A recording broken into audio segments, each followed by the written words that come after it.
Yeah, man, I was happy for you. I was happy for you, my brother. I'm not gonna lie, man. Thank you, man. That was a great picture.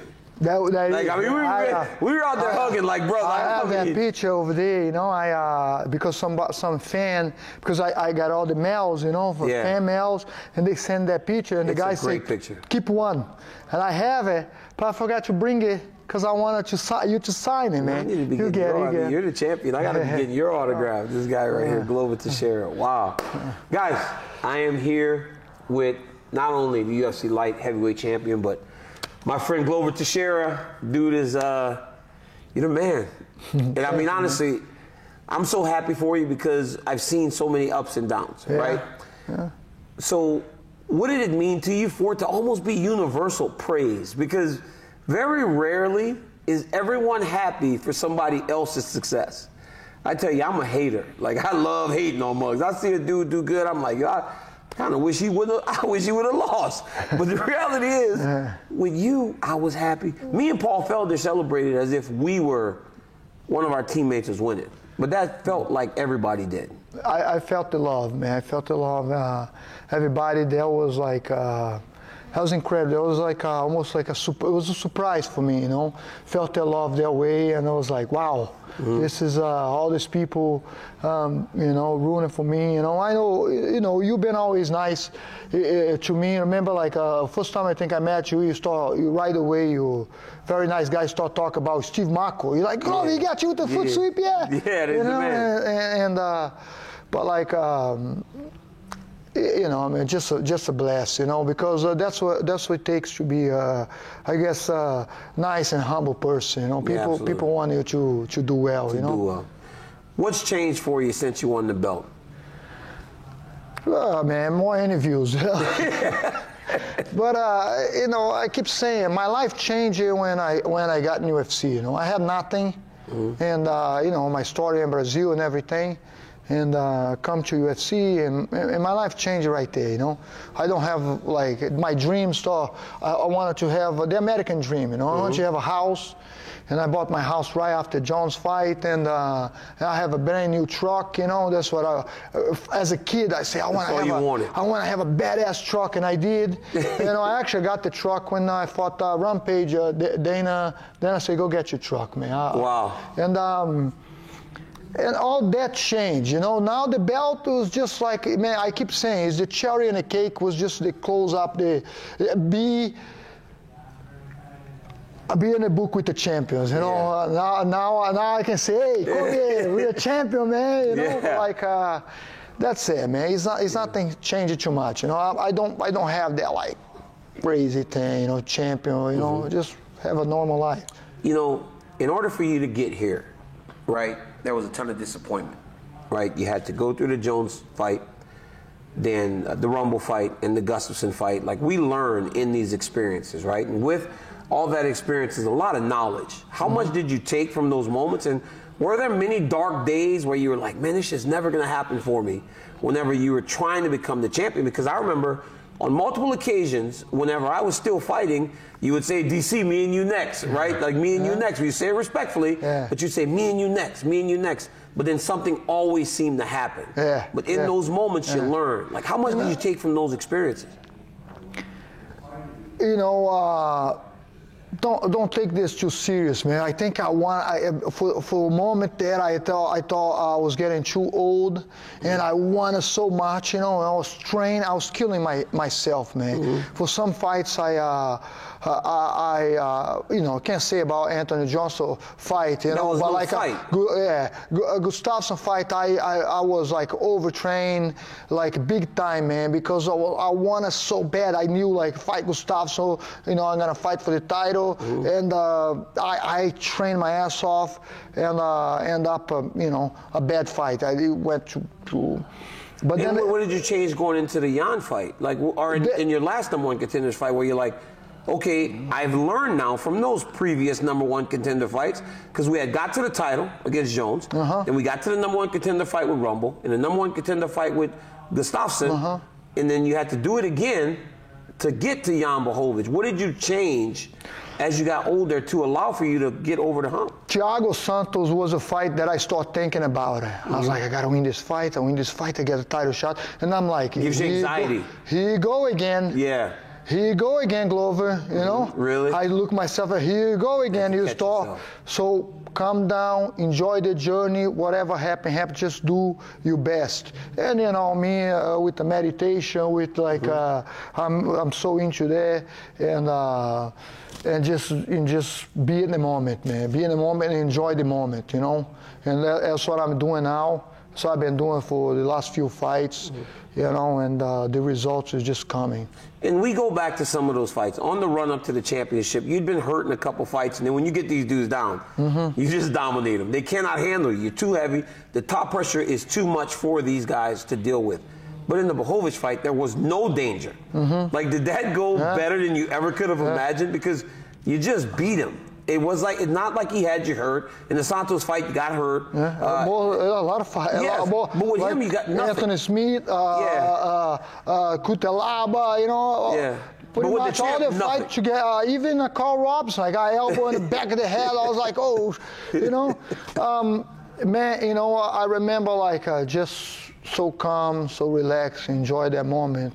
Enjoy that moment as a champ. I even say like, hey man, if I don't win the title, you know, Saturday night, I'll be at least I'll be champion for a week. Because I felt like a champion for that week. You know? And I was in octagon as Blachowicz was walking. I look all the blood in the canvas, you know, and I'm like, yeah, I'm going to contribute with some of this blood over here. Because I know how I bleed all over the place. It's going to be contributing with some of the blood over here. But then I kind of feed myself. But, you know, I'm going to do it until I have every little inch in my body to get this belt. I'm going to fight my ass off. And it's not going to be that easy. And just put that in my... That energy. And calm and relax, you know, and end up the fight was the, you know, my easiest fight, in a long time. It's insane to watch you go through it. Michael Jordan talked about being in the zone. One time he was playing the Blazers and he made 6 3-pointers. And if you remember Michael Jordan, he wasn't a real 3-point shooter. And he goes, the basket seemed like it was 10 feet wide. You couldn't miss. And it's like everything you did on that night just kind of came together. And you can feel the momentum building towards you beating Jan Blachowicz and becoming the champion. But then you become the champ, you go to the back and you see this young guy, only 2 UFC fights, dangerous as all can be, and you tell him, hey, you're next. Why you're Prochazka? Well, as a fighter, we know. You know, I know. He's had 2 fights in UFC, but he's no joke. He's like, he's a badass, you know. And me, you know, I like the old school, man. You get the best, you know. I think he's the next in the line. He cut the weight. He was there, you know, as a respect. He's very respectful guys. He cut the weight for that fight, and I know how that is because I did it for Adesanya and Blachowicz. Cut the weight, be there as reserve fighter. And I just point at him. I say, yeah, man, you're the next guy, so let's do it. And right, and before the camp too, because he was reserve, I was thinking like in the back of the that could be him. Yeah. Because if something happened with Blachowicz, I'm gonna fight him for, you know. Because any reservations though in regards to this whole backup fighter thing is a little bit of a different scenario. We never had backup fighters. Yeah. It's like a different thing now because you're preparing for one guy, the champion. And there's another guy that's just as dangerous on the backside if he doesn't fight. Like, is that hard to kind of do now? And to be one, like to make the weight. Did you get paid when you made the weight but didn't fight? Yes. So you got paid. I did. Not a fight person, but you get paid some money. Yes.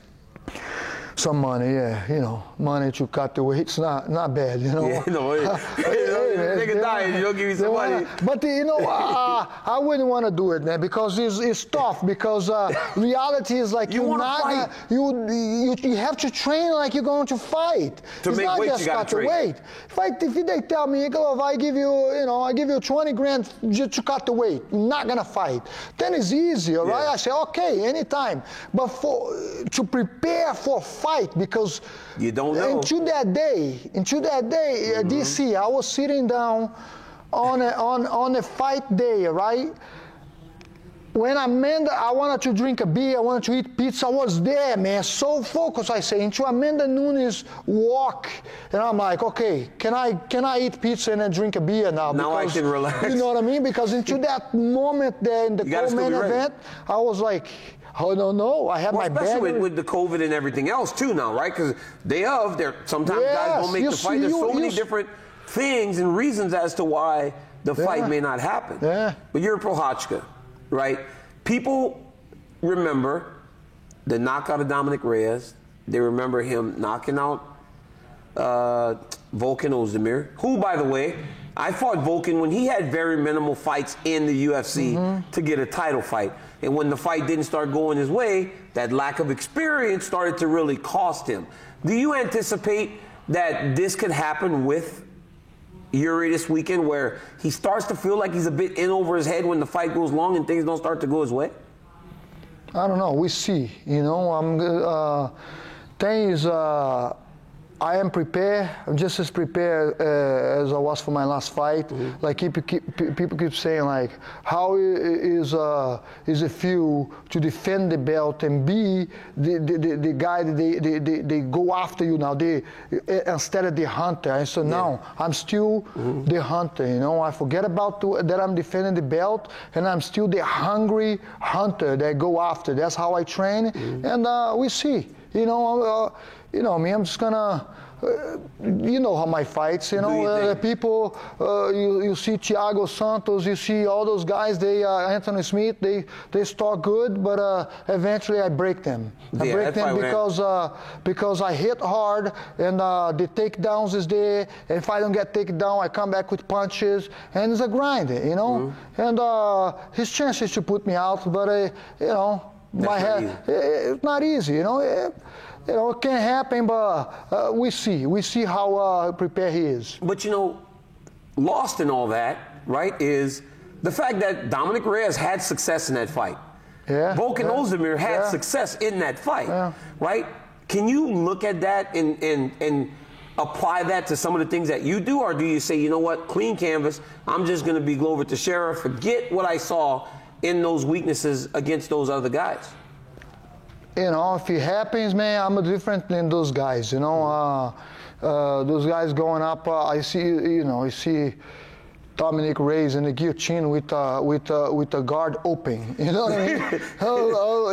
That's not gonna happen with me. It's not gonna work. If I knock the guy down, get him in the guillotine, I take his neck out. You're gonna choke him out. Or I take his neck home. Yeah. But if it happens, man, it's a different experience. Like you say, Volkanov is not that experience. I don't think Dominic Reyes. Maybe Dominic Reyes is just a great fighter. It seems like he wasn't there like a great athlete. Yeah. Yes. He's a great athlete. And when Blachowicz beat him, some guys, man, they change. Some guys they change. They change big time. And that's something that I had. And to be honest, you don't know yourself until you deal with that. It's a book that say you know who you are when you know who you're not. Yep. And to be honest, I keep saying to myself like, hey man, I hope I be the same. When I got knocked out with Anthony Johnson, I was thinking to myself, who am I? Am I gonna be the same guy, the same confident, the same guy because this can change a fight career, it can really change you. So, and not me, So before I let you go, you win the belt. Why bring up retirement, Glover? Why? Why? Why now? Listen. Because let me just say this to you. As a guy that walked away from the game, we know. I knew when I was done. I knew when I was done, and so I start to speak it more freely. Why bring up retirement, champ? Why now? Listen, I say a perfect scenario, and it could happen, but I never say that Gotta be is careful for with your sure. words. You gotta be careful with your words in this game. Never say for sure, but hey, if my words go, I'm gonna defend this belt. I'm gonna fight Boavito defending, and maybe I retire, maybe not, because like I say, the dreams change. Yeah. You know, you can say like I just say right now. You can say, hey man, in 10 years from now, I'm gonna work my ass off. In 10 years from now, I'm gonna buy a house on the beach. And when 10 years come, you have that money to buy a house on the beach, but you don't want it anymore. You want a farm in the mountains, you know? Mm-hmm. So the dream can change. Who knows when I get there, you know, the money, the fight itself. But like, I don't know, man. It's like mountain, man. It's 43 years old, you know, 20 years yesterday, you know, my debut. So you keep thinking this way, like, hey, it's a possibility. It's insane that you can still compete at this level at 43, because I'm 43 and cooked overly well done. Like when you leave I don't want to fight you, man. Leave that steak stay retired. When you leave that steak on the barbecue grill and you fall asleep on the couch and it's all burnt, that's me. So you ain't got to worry about me. Guys, the champion, Glover Teixeira, Saturday night, UFC 275, live from Singapore. My man, thank you so much for joining me. Guys, like, subscribe, and check out the champ. Follow him on all of his channels. And make sure you get UFC 275 as he takes on Jiri Prochazka. Thank you, brother. My man. Thank you, Glover.